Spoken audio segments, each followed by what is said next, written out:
Hey there, welcome to the DFS Build MLB edition. It's kind of the only thing going on, so MLB edition. I should probably stop saying that. Golf. Anyways, Kevin Roberts joining with Taylor Smith. What else is going on that we have to play? Golf. Golf Golf. is Okay, very I much alive. should not have let you say that. I have nothing to offer in golf, but if you do enter our Discord, just $5.99 a month to get access to our Patreon and Discord. Taylor hands out some advice there. We had some decent finishes actually in our big win season channel. Like 5 or 6 people did cash or even had a decent win.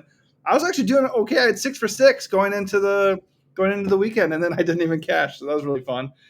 Fading Scotty Scheffler, not suggested. Anyways, this is an MLB video, so let's get back on track. We are here to help you out. The whole point of these types of videos for us is to go through the slate, look at the offenses that we are interested in using, and go over both the pitchers in each game and kind of just gauge, like, do we want to play these pitchers? So if you want finalized picks and stacks, you got to hit up the Patreon/Discord to get access to that. In addition to that, for that just $5.99 fee, though, you get access to WNBA picks, MMA picks, and of course, with NFL and NBA roll back around, there's that as well. And just general chatting with people is fun too. All right, let's get to it. We go game by game here, breaking everything down for you. We got Carlos Rodon taking on the Jays in Toronto, and Kevin Gausman taking on the Yankees. Two really good pitchers, two really good real life pitchers. Not really the spots I would like to use either of them. I think you can play them. Gausman's a little bit more appealing when you look at price and ceiling and strikeouts because the Jays don't strike out at all. But I wouldn't blame you if you just want to ignore the pitchers and just attack with the bats here a little bit.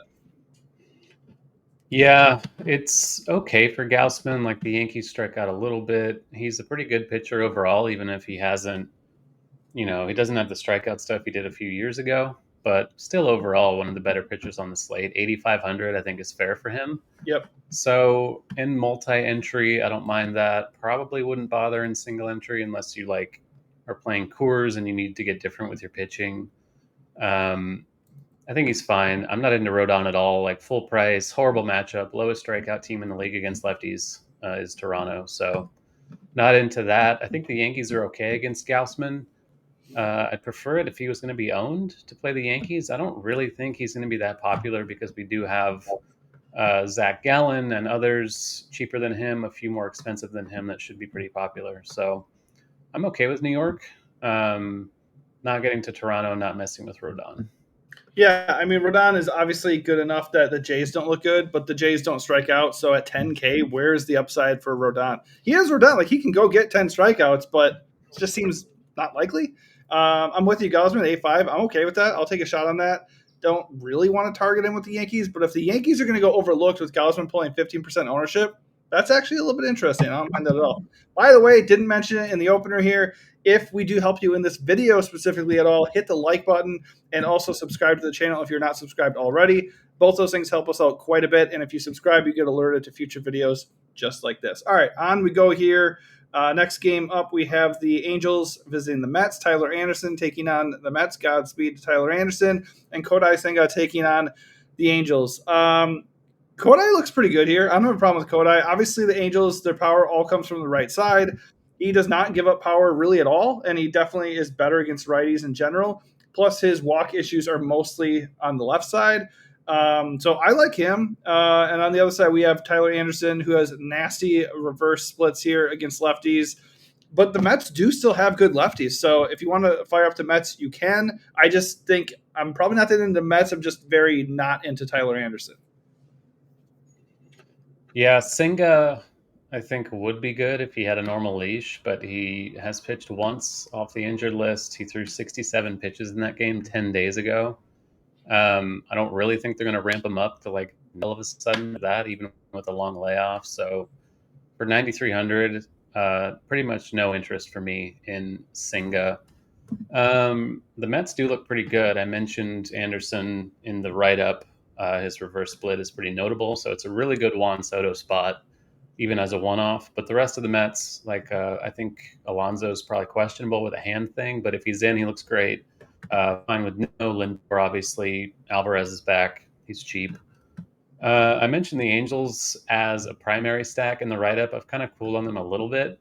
It's really not a great spot. It is a park downgrade. Senga is good. The Mets have a capable pen, but I don't mind power hunting with Trout, Ward, Adele, Neto, guys like that. But for full stacks, I think there are other teams that look better for like a 5 or 4 man stack. Yeah, if Kodai is going to be like super limited, I hear you. I think like he's projecting right now for 80 pitches. If he can get like 80 to 85, I think 24% K rate for the Angels here. I'm okay with it. 9.3 is hefty for a guy who might not pitch even 90 pitches, but that also should make him not owned. So if he's not going to be owned, the matchup is good enough that I don't mind him in tournaments. But obviously, if he's limited, that's a little bit worrisome.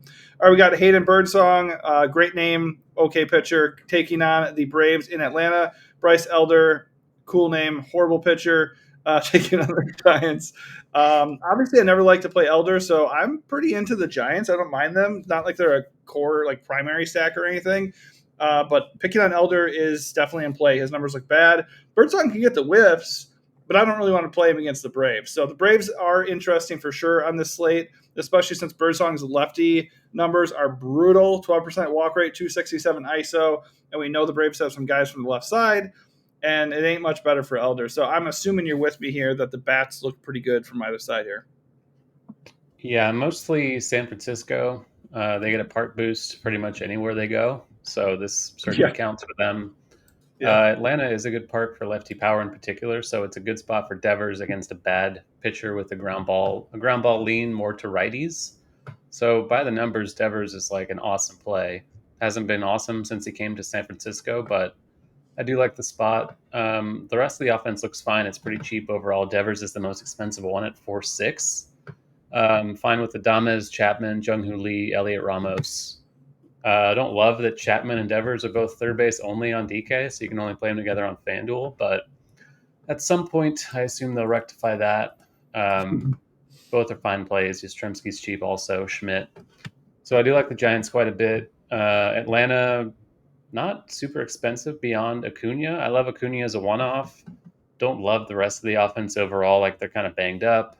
I think it's an okay spot for Olsen, Albies, guys like that. But kind of just Acuna as a one-off for the Atlanta side. Yeah, I think I'm a little bit more on Atlanta than you are, just because they do have 5 lefties to throw at Birdsong, and those numbers are not good for him at all. And Acuna, just a good way to finalize that stack for sure. All right, White Sox taking on the Rays in Tampa Bay. We know this is a very good park for hitting, and I'm sure per usual it's going to be warm there. Let me just check the weather real quick because they were on the map. Looks like it's fine, but the actual temp is looking like what? And I blipped over it, I think. I'm trying to pull it up. I can't find it. All right, anyways, it's 87, of course. So hot in Florida. Who knew, right? So the weather looks good there for the bats. Sean Burke on the road here against the Rays. His numbers do not look good, so the Rays do stand out. Chicago against Shane Baz. Good pitcher with strikeout upside, mostly from the left side. And honestly, that's kind of where like the best bats are for Chicago right now. So he looks pretty good. I don't mind him at all. Only issue, I guess, would be if he picks up a lot of ownership. But right now, he's coming in as the chalkiest arm at 23%, which that makes sense. But I don't really care. I think he's a good play.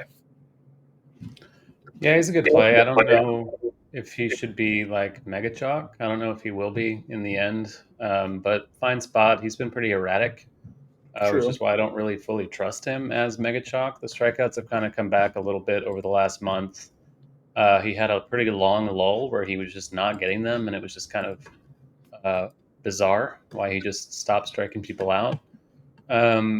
Chicago's not an amazing matchup. Like they don't strike out more than average. They walk a lot. So if things are not going his way, it can kind of spiral out of control. But, overall it's fine. Chicago's not still a potent offense, even if they walk a lot. Not a ton of power there. So I think Bats is okay for 9K flat. Still have a lot of him. I don't mind the White Sox against him as a leverage stack. They're cheap, like Luis Robert 3-3, Vargas 3K flat, Benintendi 3-1. It's just a very cheap stack across the board. So I think for leverage, Chicago's decent as a mini. And then Tampa, I think, could be kind of chalky here against Burke. Not a bad spot overall. More of a reverse split from the right side. So Caminero, kind of the standout here. Jansen, cheap catcher with some power. I like Tampa Bay a little bit. Yeah, 5.52 implied run total. Burke can certainly be had. Major walk issues against lefties. and he gives up power, and it's just not in a good park at all. So certainly not in on the pitching for the White Sox. And like if Boz is going to be super chalky like he projects right now, I do like the White Sox call and just kind of like lowering your exposure a little bit to him. But it's still like an okay matchup, and he's been better. So I do not mind him. He is 9K, and so he's right up there with a different guy that we should like a little bit more on this slate. Jacob Lopez taking on the Rangers in Texas, and we got Jack later taking on the Athletics. So I guess in theory, the Texas guy looks good because it's the Athletics, but they do have a lot of power, and his numbers don't look super promising. Lopez is a good prospect, but I don't like Texas here. Texas has been really horrible against lefties this season. Like, they strike out a ton. They have not hit for power. They do not get on base. Lopez has been a good strikeout pitcher. The control's been average to okay. The barrel rate's low. He doesn't really keep the ball on the ground except to lefties. So, like, the righty power guys, I guess, Semien, Garcia, Langford are fine. But overall, this lineup is fucking shitty. So I do like Lopez a lot for 6,800 with some strikeout upside. Leiter, I think he's another one who's a good prospect. The A's lineup is pretty boom or bust, kind of like the Angels. Like, they strike out, they have a lot of power. Leiter hasn't really gotten it all together yet.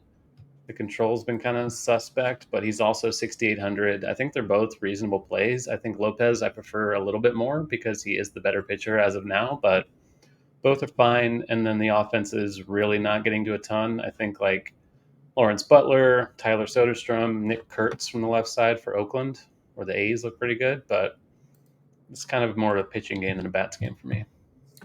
Yeah, possibly so. I just think Lopez does give up power to the right side. So even though Texas sucks, and I just think also Lopez carrying like almost 14% ownership just could be a nice leverage spot. Certainly not a like let's go play the Rangers and do nothing else situation.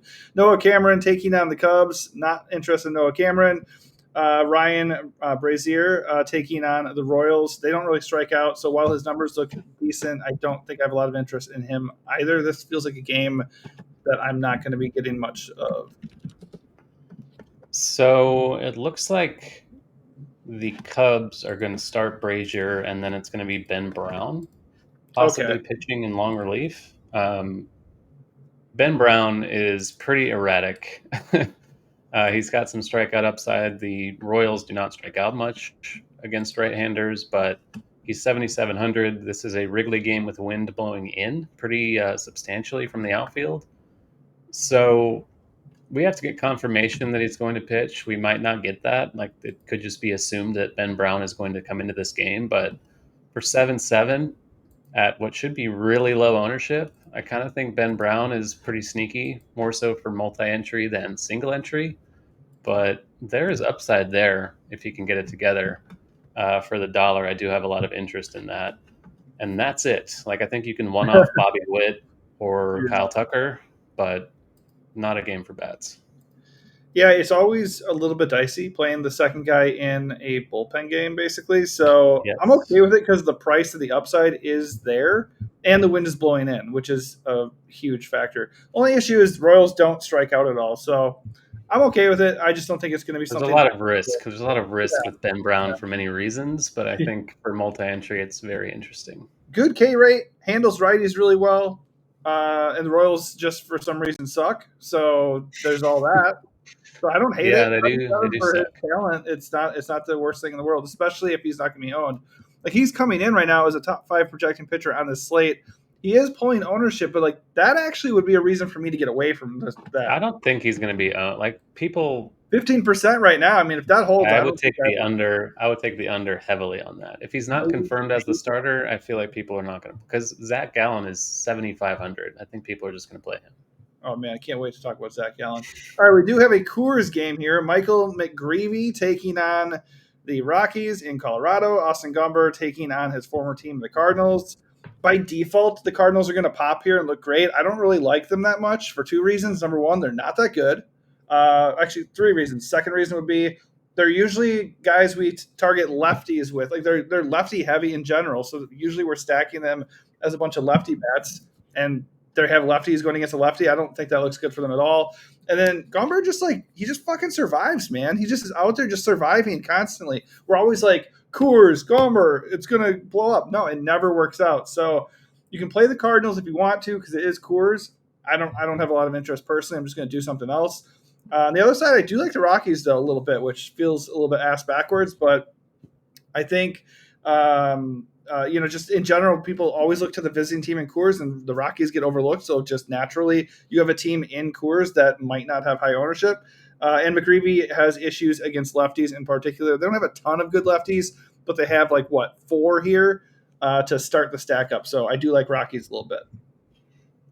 Yeah, the Cardinal thing is frustrating because they do profile better against righties. The numbers against lefties, like if you pull that up again, like it's Herrera and Contreras hit Yeah, them pretty well, and then and no one nothing else. else. Yeah.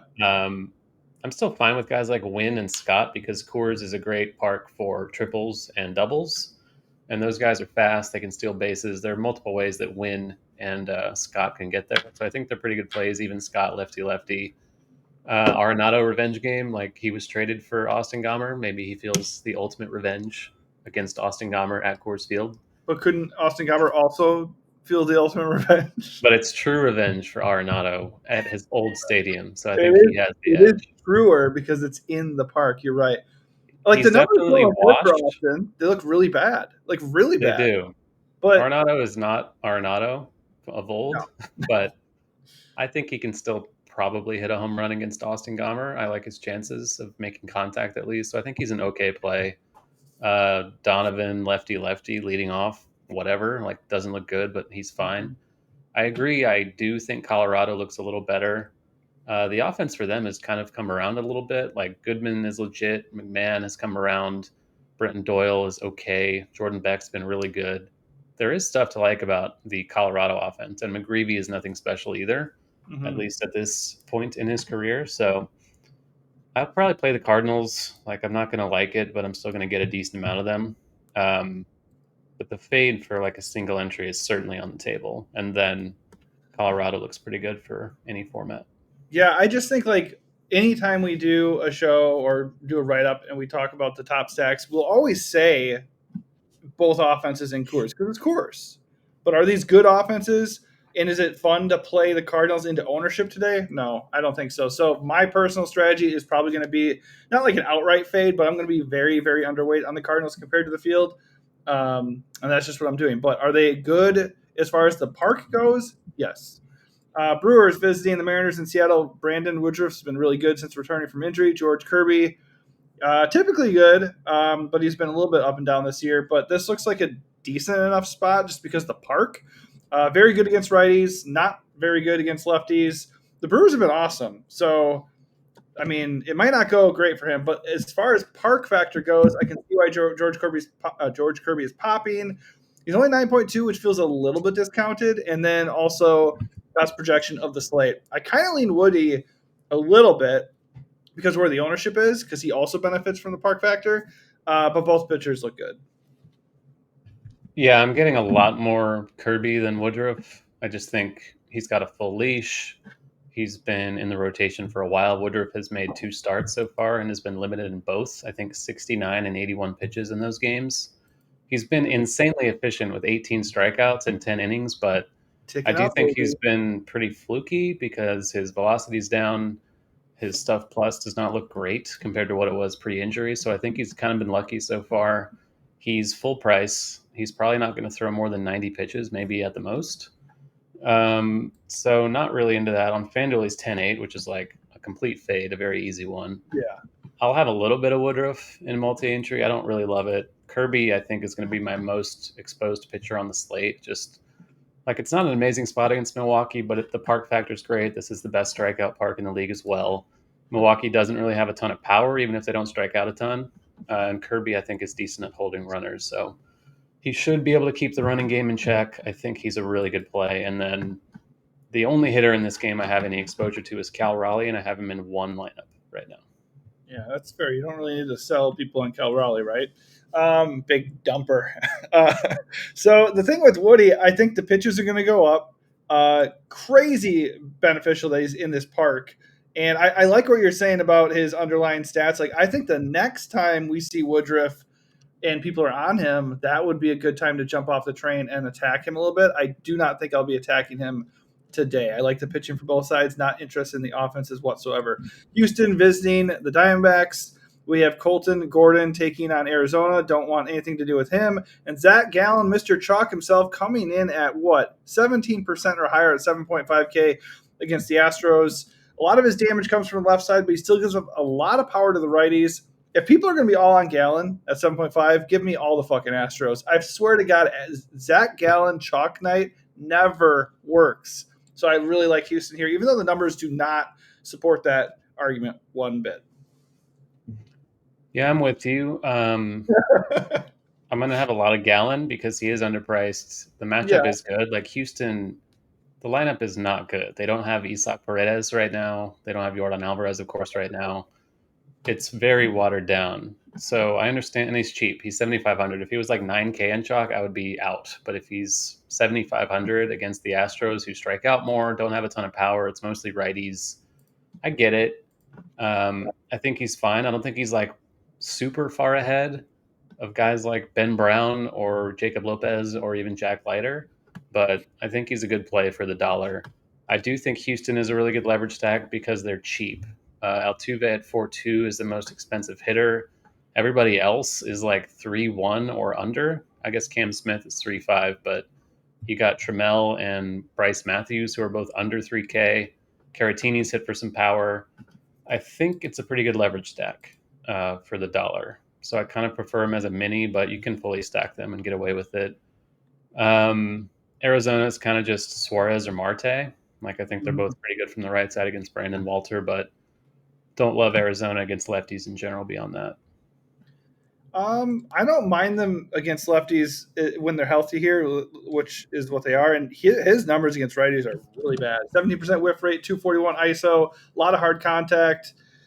I don't want to play him for sure. And while I like Arizona better against right-handed pitchers, I don't mind them at all if you want to get to them, just because I don't think they're going to be very owned.